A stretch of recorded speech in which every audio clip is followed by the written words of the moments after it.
وَلَقَدْ يَسَّرْنَا الْقُرْآنَ لِلذِّكْرِ فَهَلْ مِن مُّدَّكِرٍ۔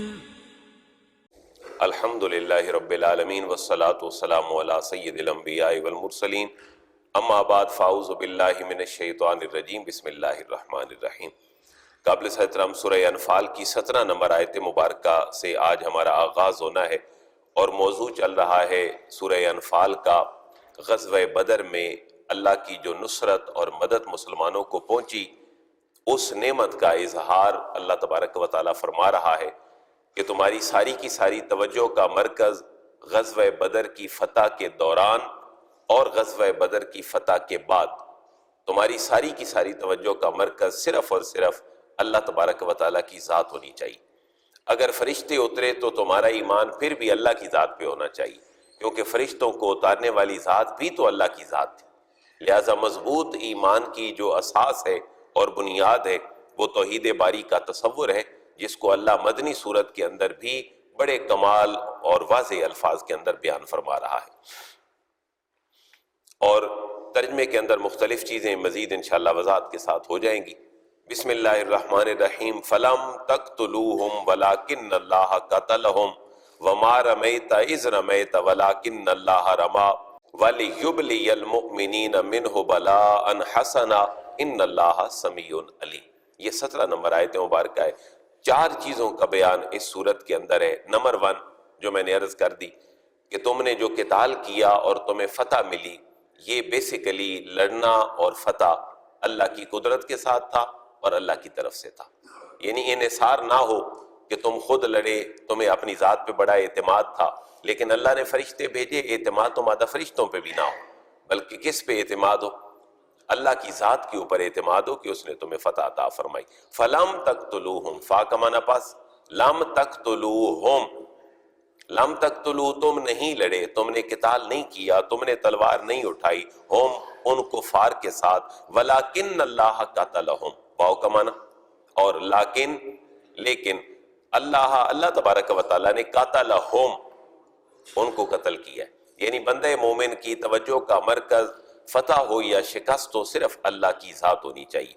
دوسری بات، وَمَا رَمَيْتَ إِذْ رَمَيْتَ وَلَكِنَّ اللَّهَ رَمَى، یہاں سے ایک واقعے کی طرف اشارہ ہے کہ جب رسول اللہ نے دیکھا کہ دشمن کا لشکر بڑا ہے، مسلمان تعداد میں تھوڑے ہیں، دعائیں ہو چکی ہیں، بارش کے نزول کے بعد موسم بڑا اچھا ہو چکا ہے، مسلمانوں پہ نیند کے رات کے غلبے نے ان کو فریش کر دیا ہے، اب اللہ کے حبیب کے ہاتھ کے اوپر ایک اللہ نے معجزے کا صدور فرمایا۔ آپ نے ریت اٹھائی اپنی مٹھی میں اور ان کی طرف پھینکی، جس کی وجہ سے وہ اندھے تو نہیں ہوئے، لیکن اللہ کی قدرت سے ایک معجزہ رونما ہوا کہ محبوب جو کچھ آپ نے پھینکا وہ آپ نے نہیں پھینکا، بلکہ وہ اللہ تبارک و تعالیٰ نے پھینکا ہے، اور اللہ نے یہ چیز ان کے چہروں پر اور آنکھوں میں لگنے کے بعد ان کو کمزور کر دیا ہے، وہ دیکھنے کے قابل اس لحاظ سے نہیں رہے کہ انہیں اپنی پڑ گئی، کیونکہ اس کے پیچھے بھی اللہ کی قدرت اور طاقت موجود تھی۔ اب جو نبی کی ذات میں نبی کے ہاتھ پہ معجزہ رونما ہوتا ہے، وہاں بھی اشارہ ہے کہ قدرت کس کی ہے؟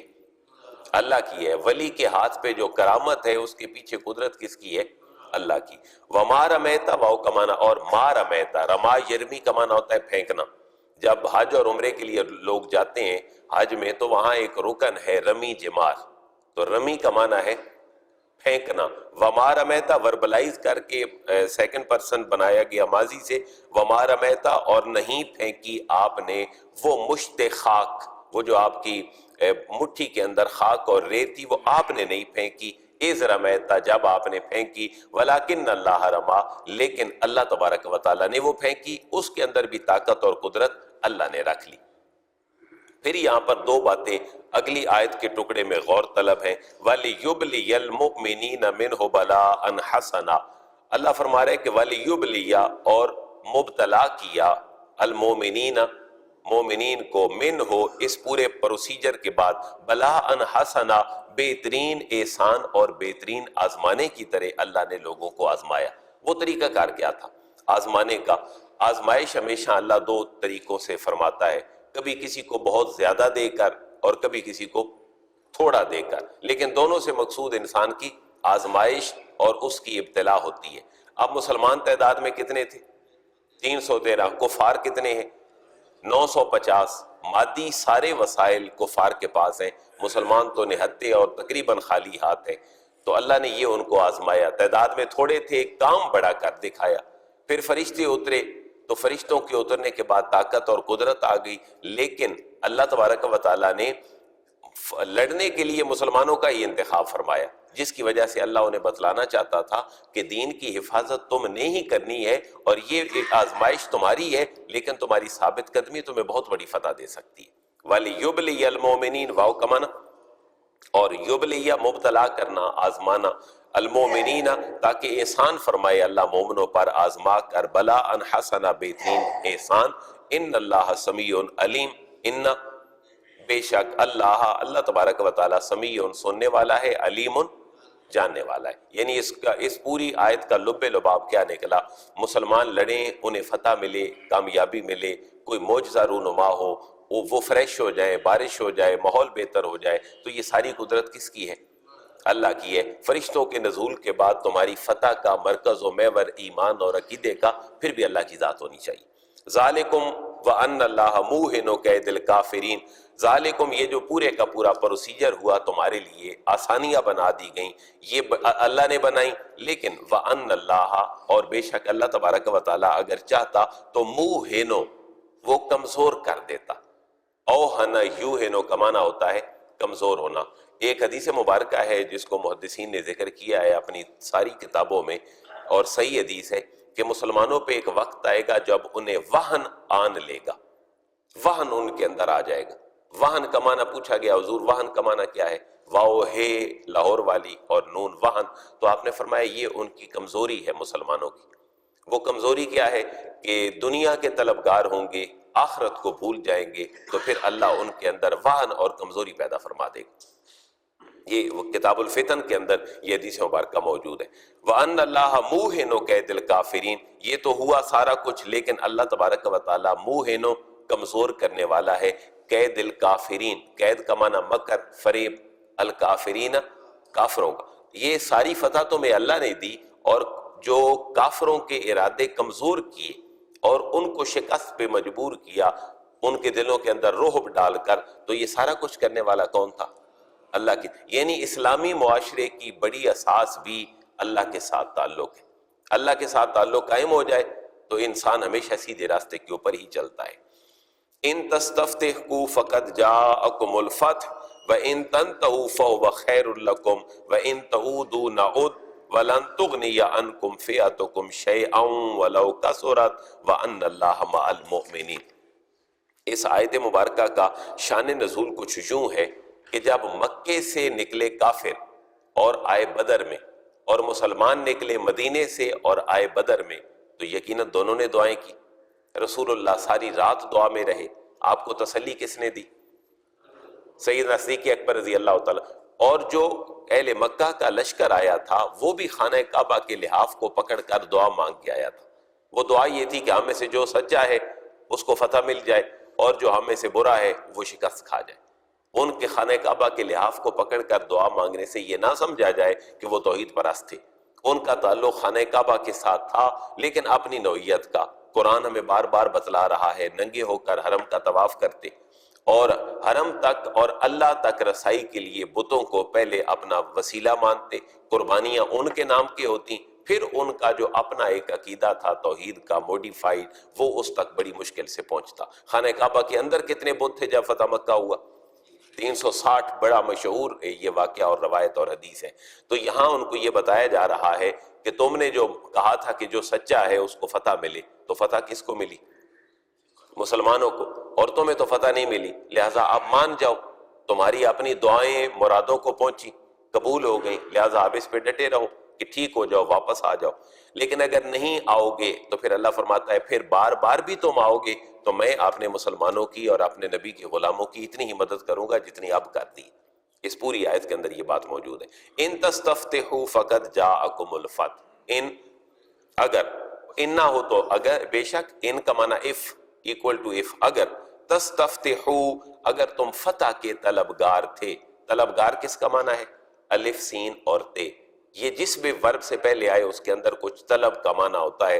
تو فَإِن تَسْتَفْتِحُوا، اے کفار کے گروہ اگر تم فتح کے طلبگار تھے دعائیں مانگ کر، تو فَقَدْ جَاءَكُمُ الْفَتْحُ، فا کا معنی پاس، قد کا معنی تحقیق، جاءکم تمہارے پاس آ گئی، الفتح فتح. جیسے بندہ کسی بندے کو بار بار منع کرتا ہے اور پھر کہتا ہے لے لیا نا اب تم نے اپنا رزلٹ اپنے کام کا، اسی انداز میں اللہ فرما رہا ہے کہ تم فتح کے طلبگار تھے کہ اگر ہم سچے ہیں تو ہمیں فتح مل جائے. تو فقط جاءکم الفتح، لے لی ہے تم نے فتح. فتح کس کو ملی؟ مسلمانوں کو.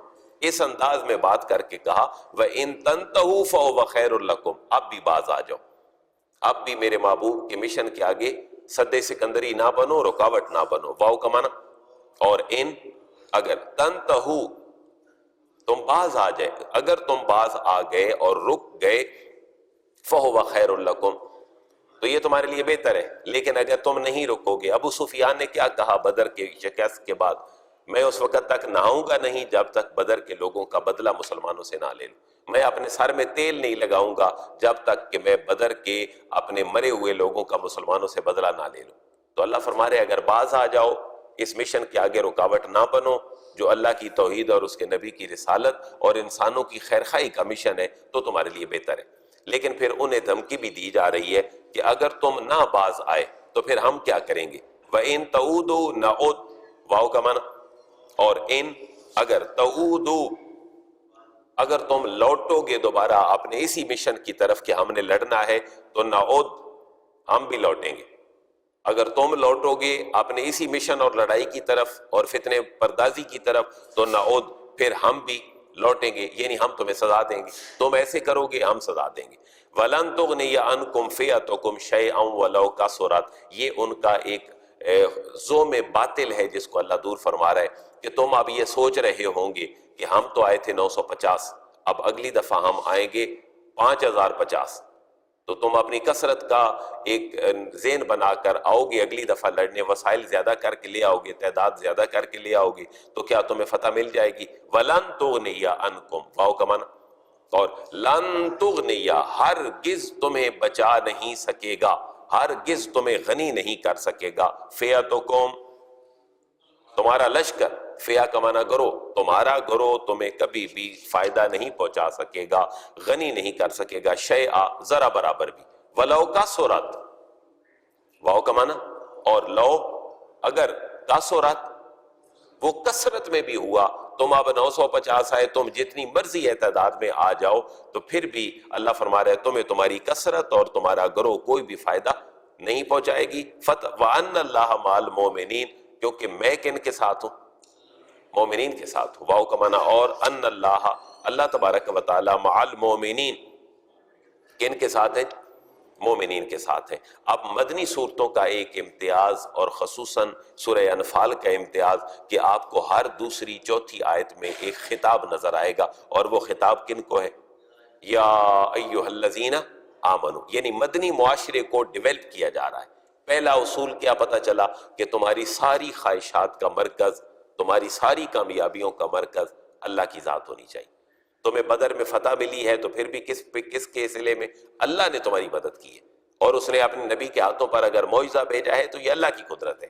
اب دوسری بات ان کو بتائی جا رہی ہے کہ اللہ کے ساتھ اس کے رسول کا بھی دھیان کرو، اس کے رسول کی جو پیروی اور غلامی ہے اس کو بھی اختیار کرو اور تم پیچھے نہ ہٹو. یا ایھا الذین آمنو، اے ایمان والو، اطیعوا اللہ، اطاعت کرو اللہ کی، ورسولہ، اور اس کے رسول کی اطاعت کرو. ولا تولوا عنہ، واو کا معنی اور لا تولوا، روح گردانی نہ کرو، پھرو نہ، عنہ، اس سے، اللہ اور اس کے رسول کے احکامات سے پھرو نہ.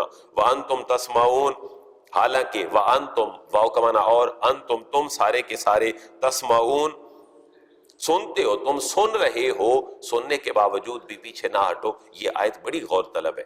مسلمان اگر اپنے دماغ اور دل کے دروازے کھول کر اس آیت کو پڑھے تو اللہ رسول کی اطاعت کرو، روگردانی نہ کرو. وانتم تسمعون، حالانکہ تم سن رہے ہو. صرف سننے سے باز نہیں بنے گی، کہا یہ جا رہا ہے غور و فکر کرو. سننے کے باوجود بھی اطاعت اور فرما برداری تمہاری خواہشات کی نہ ہو، بلکہ کس کی پیروی ہو؟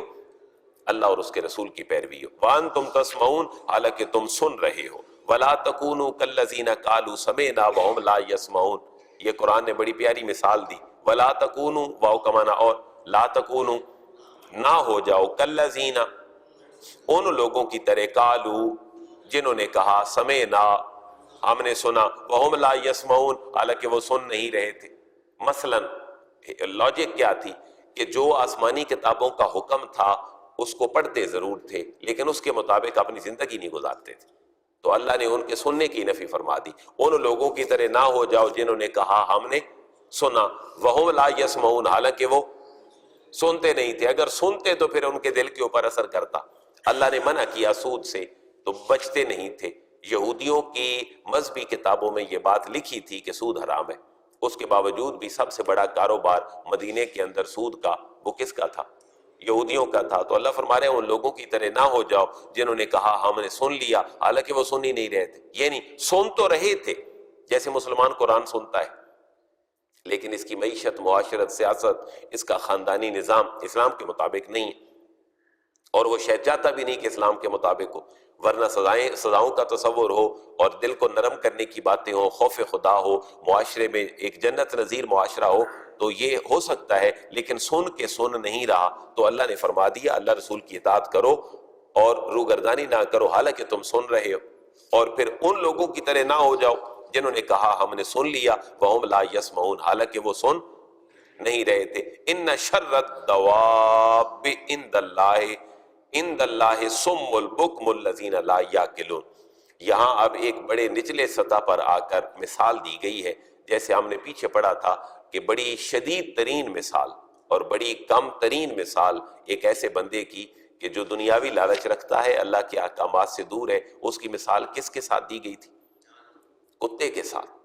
اور شدید ترین جو مثال ہے وہ اس بندے کی ہے جو اپنی خواہشات کا منہ کھول کر ہمیشہ دنیا کی طلب میں رہتا ہے. تو اس کی مثال ہے کہ اس کی مثال تو کتے کی طرح کہ کتا اپنی زبان منہ کے اندر نہیں ڈالتا، وہ تو ہمیشہ اپنی زبان نکال کے پھرتا ہے اور رہتا ہے. یہاں بھی یہ کہا گیا ہے کہ جو بظاہر تو انسان ہے چلنے پھرنے والے، لیکن وہ اللہ کی منشا اور مرضی کے مطابق سر نہیں جھکاتے، تو وہ بھی پھر کون ہے؟ جانور ہے. وہ جانور ایسے ہیں جو گونگے بہرے ہیں، جو سنتے ہیں بظاہر لیکن وہ سننے کی صلاحیت نہیں رکھتے. ان بے شک شر شریر ترین، شر الدواب، دواب کہتے ہیں جانور کو، چار پایوں کو جن کی چار ٹانگیں ہوں، جیسے دابت الارض ہے قیامت کی نشانیوں میں. ان شر الدواب بے شک جانوروں میں سب سے بدترین عند اللہ، اللہ کے نزدیک. اچھا، انسان کو منطقی پوائنٹ آف ویو سے بھی جانور کہا جاتا ہے، لیکن عام جانور میں اور انسان میں فرق کس کا ہے؟ سوچنے سمجھنے کا. اچھا، کتنی چیزیں کامن ہیں؟ وہ کامن یہ ہے کہ انسان بھی کھاتا ہے، جانور بھی کھاتا ہے. انسان بھی تولد اور تناسل کرتا ہے، بچے پیدا کرتا ہے، مرد بھی انسان بھی ایسے ہی کرتا ہے. تو بہت ساری چیزوں میں یہ کامن ہے، لیکن فرق کس کا ہے؟ صرف عقل سلیم کا. انسان کے پاس کیا ہے؟ عقل ہے، حیوان کے پاس عقل نہیں ہے. یہ قرآنی بیان بھی ہے اور علماء منطق جو ہے انہوں نے بھی اس بات پہ تفصیلاً گفتگو کی ہے. لیکن اللہ فرما رہا ہے بے شک سارے جانوروں سے بدتر وہ ہے الصم البکم. الصم جو کیا ہے؟ بہرے ہیں. البکم وہ گنگے ہیں. اللہ کے نزدیک جانوروں میں برے ترین وہ ہیں جو بہرے ہیں اور گنگے ہیں. الذین لا یعقلون، جو عقل نہیں رکھتے. حالانکہ عقل ہوتی ہے لیکن عقل کو استعمال نہیں کیا جاتا. استعمال کیا ہوتا ہے؟ دنیاوی فائدہ، ایک لالچ جو عقل سلیم کے اوپر پردہ ڈال دیتا ہے. شراب کیوں منع ہے اسلام میں؟ عقل سلیم پہ پردہ ڈال دیتی ہے. کیوں؟ اور جتنی دیر انسان اس کو پی کے نشے میں رہتا ہے وہ اس کا دماغ معاف رہتا ہے. اس میں انسانوں میں اور حیوانوں میں فرق کوئی نہیں رہتا. اللہ نے فرمایا یہ انسانی وقار اور ڈگنیٹی کے خلاف ہے کہ ہو انسان اور اس کی عقل معطل ہو جائے اور پھر وہ کام کرے جو حیوان کرتا ہے. تو اللہ فرماتا ہے میں اپنے نائب اور خلیفے سے اس طرح کا رویہ مجھے قابل قبول نہیں ہے، اس لیے شراب تمہارے اوپر حرام ہے. ورنہ پینے کی چیزیں اور کتنی ہیں جو حلال ہیں. وَلَوْ عَلِمَ اللَّهُ فِيهِمْ خَيْرًا لَأَسْمَعَهُمْ وَلَوْ أَسْمَعَهُمْ لَتَوَلَّوْا وَهُمْ مُعْرِضُونَ. اس آیت مبارکہ کے دو شان نزول ہیں. ایک پہلا تو یہ ہے کہ اللہ تبارک و تعالیٰ کے نبی کے ہاتھ پر اہل مکہ نے ایک شرط عائد کر دی. وہ شرط کیا تھی؟ کہ چلیں جی ہم نہیں لڑتے، ہم ایمان لے آتے ہیں. لیکن آپ کے اور ہمارے بڑوں میں ایک شخصیت کامن ہے جس کا نام تھا قصی. حضور کے آباء و اجداد میں تھے جن کا نام تھا قصی، اور جیسے حضور کے والد کا نام عبداللہ تھا، پھر عبد المطلب تھا، پھر چلتے چلتے عبد مناف، پھر قصی حضور کی پشتوں میں ایک شخصیت تھی۔ وہ جو شخصیت تھی ان کے بارے میں ان کا موقف یہ تھا کہ آپ اگر اللہ کے رسول ہیں تو ان کو اپنی قبر میں زندہ کر دیں، وہ آپ کی اور ہماری بات کو سن کر جواب دے دیں تو ہم ایمان لے آئیں گے آپ کے اوپر۔ اللہ فرما رہے محبوب اگر آپ سنا بھی دیں ان کی ڈیمانڈ کے بعد تو یہ ایمان پھر بھی نہیں لائیں گے۔ اس لیے ہماری قدرت میں تو ہے کہ ہم مردے زندہ کر کے ان کو سنا دیں۔ کیوں کہ حضرت عیسیٰ کے ہاتھ پہ اللہ نے مردے زندہ فرما دی، اور حضرت عیسیٰ علیہ السلام تو جانور چڑیاں بناتے، پرندے دست قدرت پھیرتے، اللہ کا اذن والا ہاتھ، تو وہ اڑ پڑتی، اللہ ان کے اندر جان پیدا کر دیتا۔ تو اللہ فرما رہے مشکل نہیں ہے محبوب، لیکن ان کے لیے مشکل بن جائے گی۔ وہ کیا بنے گی؟ ان کا تقاضا ہے ہم پورا کر دیں گے، لیکن تقاضا پورا ہو گیا اور یہ لوٹ کر نہ آئے تو زمین پہ رہنے کا ان کا کوئی جواز نہیں بنتا، پھر یہ اپنے لیے ایک مشکل میں پھنسیں گے۔ اس لیے محبوب ان کی ریکوائرمنٹ پوری نہیں ہو سکتی۔ دوسری بات کیا ہے؟ محبوب آپ ان کو سنا رہے ہیں لیکن یہ سن نہیں رہے، یعنی سنتے ہیں عمل نہیں کر رہے، تو محبوب انہوں نے سننا کوئی نہیں ہے، کیونکہ انہوں نے اپنی صلاحیتیں ہی سننے والی وہ ختم کر دی ہیں۔ اب ان کے وہ سننے والی صلاحیتیں اور سمجھنے والی کام نہیں کر رہی۔ یہ دونوں مفہوم ہے اس آیت کی۔ وَلَوْ عَلِمَ اللَّهُ فِيهِمْ خَيْرًا لَأَسْمَعَهُمْ، واو کا معنی اور لو کا معنی۔ اگر عالمہ جان لیتا، اللہ اگر اللہ جانتا کہ فیہم ان کے معاملے میں خیرہ کوئی خیر ہے، یعنی قصی والا واقعہ ذہن میں رکھیں، اگر ان کے زندہ کرنے میں اور ان کو سنانے میں اللہ اگر کوئی خیر دیکھتا کہ یہ ایمان لے آئیں گے تو لَأَسْمَعَهُمْ، لام کا معنی البتہ تحقیق، اسمعہم، اسمع اللہ سنا دیتا، ہم ان کو، یعنی قصی کو پکارا جاتا۔ قصی ان کے فور فادرز میں سے تھا، ہمارا اور ان کا مشترکہ بڑا بزرگ تھا، ہماری نسلیں اسی سے چلیں، وہ ان کو جواب دے دیتا، ان کی بات سن لیتا۔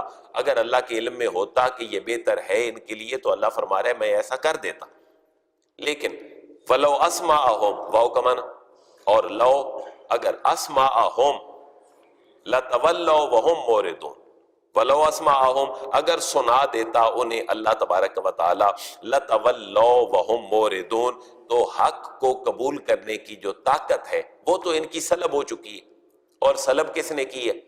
انہوں نے خود کی ہے، انہوں نے اس کو استعمال ہی نہیں کیا۔ جیسے چیز پڑے پڑے زنگ آلود ہو جائے تو انسان اس کو 10 سال کے بعد کہتا ہے یہ تو سکریپ کے بھاؤ میں جا رہی ہے، ہمارے تو کسی کام کی نہیں رہی۔ مثلا آج کے جدید دور میں آپ دیکھ لیں کہ انسان کوئی ایسی چیز گھر میں لے کے آئے کہ جس کے اندر آپ فریج دیکھ لیں، آپ اے سی دیکھ لیں، مختلف چیزیں ہیں، ان کے اندر کمپریسر ہوتا ہے، فرض کر لیں میں مثال دے رہا ہوں، اس کمپریسر کے اندر گیس ہے، آپ اس کو 3 سال گھر میں لا کر رکھے رہے، آپ نے اس کو استعمال نہیں کیا، اب آپ اس کو لگاتے ہیں، وہ آپ کی چیزیں ٹھنڈی نہیں کرتا، تو وجہ کیا ہوئی؟ کسی نے آپ کو بتایا کہ اس کی تو گیس ختم ہو چکی ہے، تو آپ نے استعمال نہیں کیا، کمپنی کا قصور تو کوئی نہیں ہے، اس نے تو آپ کو دے دیا، آپ نے استعمال نہیں کیا، وہ چیز آپ کی ناکارہ ہو گئی۔ اب نئے سرے سے جائیں، اللہ توبہ کریں، شرک چھوڑیں، اس مثال پہ آئیں، اللہ توبہ کریں، شرک چھوڑیں، نبی کی غلامی میں آئیں، نئے سرے سے کلمہ پڑھیں، تو شاید اللہ تبارک و تعالیٰ صلاحیتیں واپس لوٹا دے۔ یہی فرق تھا نا ابو جہل میں اور صدیق اکبر میں، فرق کیا تھا؟ بظاہر تو دونوں انسان تھے، لیکن ایک کی صلاحیتیں کام آ گئیں اللہ توبہ کے بعد، اور ایک کی صلاحیتیں کام نہ آئیں کیونکہ وہ لوٹا ہی نہیں اس بات کی طرف۔ تو وَلَوْ أَسْمَعَهُمْ اگر اللہ تعالیٰ سنا دیتا انہیں حق کو قبول کرنے کی استطاعت کے بغیر ہی، وَهُمْ مُعْرِضُونَ تو وہ پیٹ پھیرنے والے پھر بھی ہوتے، وَهُمْ مُعْرِضُونَ وہ تو کرنے والے ہی تھے۔ اس لیے محبوب ان کے اس ریکوائرمنٹ پہ ہم عمل کرنے کے لیے تیار نہیں ہیں، کیونکہ یہ تو اپنی صلاحیتیں ہی ختم کر بیٹھے۔ یا ایھا الذین آمنوا، وہی پیغام، یہ کتنی دفعہ ریپیٹ ہو رہا ہے؟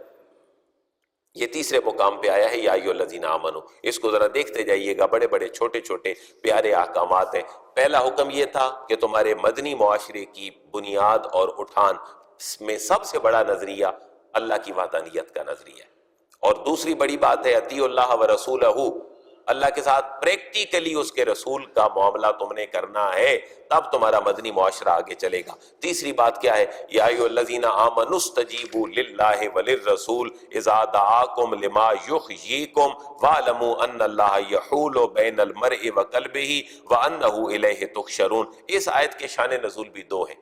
ایک صحابی تھے، حضور نے ان کو بلایا، وہ نماز پڑھ رہے تھے، انہوں نے سوچا کہ میں جب نماز ختم ہوگی تو حضور کی بات سنوں گا، وہ حضور کی بات پہ لبیک کہتے ہوئے نہیں گئے. تو جب نماز پڑھ لی تو حضور نے پوچھا میں نے تمہیں بلایا تھا تم آئے نہیں. وہ عرض کرتے ہیں حضور میں تو نماز میں تھا. تو آپ نے فرمایا کہ اللہ نے یہ آیت نازل فرما دی. وہ آیت کیا تھی؟ یا ایھا الذین آمنوا، اے ایمان والو، استجیبوا للہ، استجیبوا جواب دیا کرو، للہ اللہ کو جواب دیا کرو، وللرسول اور رسول کو جواب دیا کرو، اذا دعاکم جب وہ تمہیں پکارے. آپ دیکھیں کتنے لوگوں کے ذکر ہے پکارنے کا، جواب کتنے لوگوں کو دو؟ دو کو. اللہ پکارے تب بھی جواب دو اور رسول پکارے. تو یہاں ورب بھی تو تثنیہ ہونا چاہیے تھا، یعنی بلانے والے جب دو تھے تو جو بلانے کا ورب ہے وہ بھی تثنیہ ہونا چاہیے تھا، لیکن وہ کیا ہے؟ اذا دعاکم، اذا جب دعا وہ پکارے، کم تمہیں. تو یہاں دعوا نہیں ہے، حالانکہ وہاں پکارنے والے دو ہیں، تو یہاں ورب بھی کیا ہونا چاہیے تھا؟ دو. تو یہاں ورب ایک ہے، پکارنے والے دو ہیں. وجہ یہ ہے کہ اللہ کیسے پکارے گا؟ اللہ کی پکار کے اندر ہی اس کے نبی کی پکار ہے، اور اس کے نبی کے پکار کے اندر ہی اللہ کی پکار ہے. اس کے رسول کی اطاعت گویا کہ اللہ کی اطاعت ہے، اس لیے ورب ایک ذکر کیا، اذا دعاکم جب وہ تمہیں پکاریں تو ان کی آواز پہ لبیک کہو، لما یحییکم کیوں کہ وہ زندہ کرتا ہے تمہیں. اللہ رسول کی آواز پہ لبیک کہو کیونکہ وہ تمہیں زندہ کرتا ہے. کیا معنی اس کا؟ اللہ رسول کی آواز پہ لبیک کہو، تمہارے ذہن تمہارے ایمان اللہ رسول زندہ کر دیتا ہے جب تم اللہ رسول پہ ایمان لے آتے ہو. اور اگر تم اللہ رسول کی پکار پہ لبیک نہیں کہتے تو پھر تو تمہارے دل اور دماغ زنگ آلود ہو جاتے ہیں. یہاں سے یہ پتہ چلتا ہے کہ ایمان ایک بہت بڑی نعمت ہے. ایمان کی دولت ایک ریگمال کی حیثیت رکھتی ہے. انسان ایمان کی طرف آ جائے زنگ دور ہو جائے گا. انسان اگر کفر میں مبتلا ہے تو اس کے دل پہ کیا چڑھائے؟ زنگ چڑھائے. لما یحییکم کا یہ معنی ہے اللہ رسول بلائیں تو ان کی دعوت پہ لبیک کہو. وہ کہیں نماز پڑھو تو نماز پڑھو، وہ کہیں کہ غیبت اور جھوٹ سے رکو تو غیبت اور جھوٹ سے رکو. کیوں؟ لما یحییکم کیونکہ وہ زندہ کرتے ہیں تمہیں.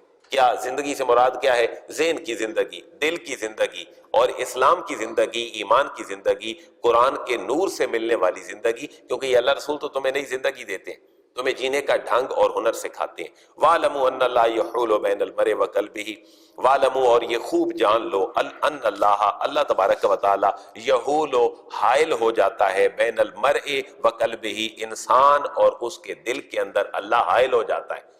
میں اس کی ایک مثال دیتا ہوں. اللہ رسول کے حکم کو ماننے والا کیا کرتا ہے کہ اللہ رسول کے ماننے والا حکم وہ لڑتا ہے، اور اگر وہ مر جائے تو شہید ہوتا ہے، اور اگر وہ بچ جائے تو وہ غازی ہے. یہ اتنا بڑا جذبہ اس کو کس نے دیا؟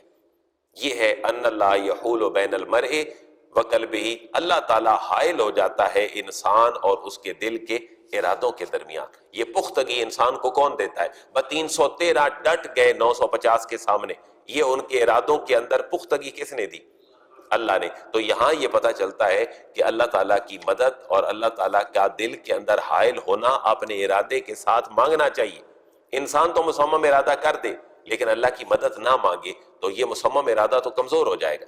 اس لیے حضرت علی المرزا کی طرف ایک قول منسوب ہے نا کہ میں اللہ تعالیٰ سے پختہ ارادوں کی دعا کرتا ہوں کہ اللہ مجھے پکے ارادے دے دے، اور ان پکے ارادوں میں پھر اپنی قدرت کے ساتھ وہ حکمت بھی رکھ دے کہ مجھے کسی مقام پر شکست نہ ہو. وَأَنَّهُ إِلَيْهِ تُحْشَرُونَ، واو کا معنی اور انہو بے شک کہ انہو الیہ اسی کی طرف ہے، تحشرون تمہارا لوٹ کر جانا اور تم اسی کی طرف ہی اٹھائے جاؤ گے. یہ ایک یا ایھا الذین آمنوا سے پہلے ہم اس آیت کو مکمل کر لیں. وَاتَّقُوا فِتْنَةً لَا تُصِيبَنَّ الَّذِينَ ظَلَمُوا مِنْكُمْ خَاصَّةً وَاعْلَمُوا أَنَّ اللَّهَ شَدِيدُ الْعِقَابِ. اب مسلمانوں کو مدنی معاشرے میں چیزوں سے بچنے کا بھی حکم دیا جا رہا ہے. واو کا معنی اور اتقو بچتے رہو، ڈرتے رہو، فتنتاً ایک ایسے فتنے سے، لا تصیبن الذین ظلموا منکم خاصہ وہ صرف تم میں سے ظالموں کو نہیں پہنچے گا. وہ جب آئے گا تو ظالم کو تو پہنچے گا لیکن مظلوم بھی ساتھ رگڑا جائے گا. اس لیے امر بالمعروف اور نہی عن المنکر جو ہے وہ بندہ مومن کی شان ہے. اور یہ جو انسان اپنے اوپر ظلم کرتا ہے، اور یہ فتنہ ہے کون سا؟ مفسرین کی ساری آراء کا میں ایک دو جملوں میں اگر خلاصہ عرض کر دوں، ترجمے کے بعد تو میں عرض کرتا ہوں. وَاتَّقُوا فِتْنَةً فتنے سے ڈرتے رہو، فتنے سے ڈرتے رہو، بچتے رہو. جب فتنہ آ جائے گا تو لا تصیبن الذین ظلموا، لا تصیبن الذین وہ ہرگز نہیں پہنچے گا، الذین ان لوگوں کو، ظلموا جنہوں نے ظلم کیا، منکم تم میں سے خاصا خصوصی طور پر، یعنی جب فتنہ آئے گا تو صرف ظالموں کو نہیں پہنچے گا بلکہ جو ظالم کے ممد و معاون تھے ان کو بھی پہنچے گا۔ وہ کہتے ہیں نا کہ ظلم سہنے سے بھی ظالم کی مدد ہوتی ہے، انسان بار بار ظلم سہتا ہے تو یہ ظالم کی مدد ہو رہی ہے، یہ ظلم کی مدد ہو رہی ہے، اس کے خلاف اٹھ کے کھڑا ہونا یہ اسلامی معاشرے کی بقا کا سبب ہے۔ تو اللہ فرما رہے ہیں اس فتنے سے بچو جو اگر آئے گا تو پھر صرف ظالموں کو نہیں لے گا، تمہیں بھی اس کے ساتھ لے لے گا۔ اور جب سیلاب آتا ہے تو پھر نہیں دیکھتا کہ صرف گند بہہ کے جا رہا ہے یا صحیح چیزیں بھی بہہ کے جا رہی ہیں۔ اچھا وہ فتنہ ہے کیا؟ فتنہ آتا کیوں ہے اور آئے گا کیوں؟ مفسرین یہ لکھتے ہیں کہ دو تین چیزیں ایسی ہیں۔ سب سے پہلی بات یہ ہے کہ نیکی کا حکم کرنے اور برائی سے منع کرنے سے رک جانے سے مسلمان فتنے میں مبتلا ہو جاتے ہیں۔ یہ کان کھول کے باتیں ذہن میں رکھ لیں۔ کنتم خیر امت اخرجت للناس، تم کون سی امت ہو؟ بہترین امت ہو۔ بھائی تمہارے بہترین ہونے کی وجہ کیا ہے؟ تامرون بالمعروف وتنہون عن المنکر، نیکی کا حکم دیتے ہو برائی سے روکتے ہو، اس لیے بہتر امت ہو۔ اگر تم یہ چھوڑ دو گے تو تمہاری بہتری کدھر گئی؟ بہتری ختم ہو گئی۔ اس لیے رسول اللہ نے اس اپنے مشن کو آگے بڑھایا، طائف میں تشریف لے گئے، تلوار بھی اٹھائی، لوگوں کے ساتھ ڈیلیگیشن کے ساتھ ملاقات بھی کی، ہر لیول پر آ کر لوگوں سے گفتگو کی۔ دوسری بات، جو فتنہ آتا ہے تو کیوں آتا ہے؟ آپ کی توجہ چاہوں گا اس بات کی طرف۔ دوسری بات جس سے فتنہ آتا ہے وہ ہے جہاد کو ترک کرنا۔ جب مسلمان جہاد کو ترک کر دیتا ہے تو اس پہ پہلے بھی بات ہوئی لاسٹ کسی سیشن میں کہ جب مسلمان تلوار اٹھانا چھوڑ دیتا ہے پھر غیر مسلمانوں کے خلاف تلواریں اٹھانا شروع کر دیتے ہیں۔ وَاتَّقُوا فِتْنَةً، اور ڈرتے رہو اس فتنے سے جو اگر بپا ہو گیا تو صرف تمہیں نہیں پہنچے گا، جو ظالم ہے تم میں سے وہ عام لوگوں کو بھی بہا کے لے جائے گا۔ وَاعْلَمُوا، جان لو، ان اللہ، بے شک اللہ تبارک و تعالی شدید العقاب، وہ شدید عذاب دینے والا ہے، بڑی سخت پکڑ رکھنے والا ہے۔ اب آگے سورہ انفال کا غزوہ بدر کا موضوع ہے، 25 آیات تک ہماری مکمل ہوئی، انشاءاللہ کل آگے شروع ہوں گے۔ وَاذْکُرُوا سے اللہ تبارک و تعالیٰ ہمیں دولت ایمان نصیب فرمائے، توحید باری تعالیٰ کی جلالیت اور محبت مصطفیٰ کی جمالیت ہمارے قلوب و اذان کے اندر پیدا فرمائے۔ وَمَا عَلَيَّ إِلَّا الْبَلَاغُ۔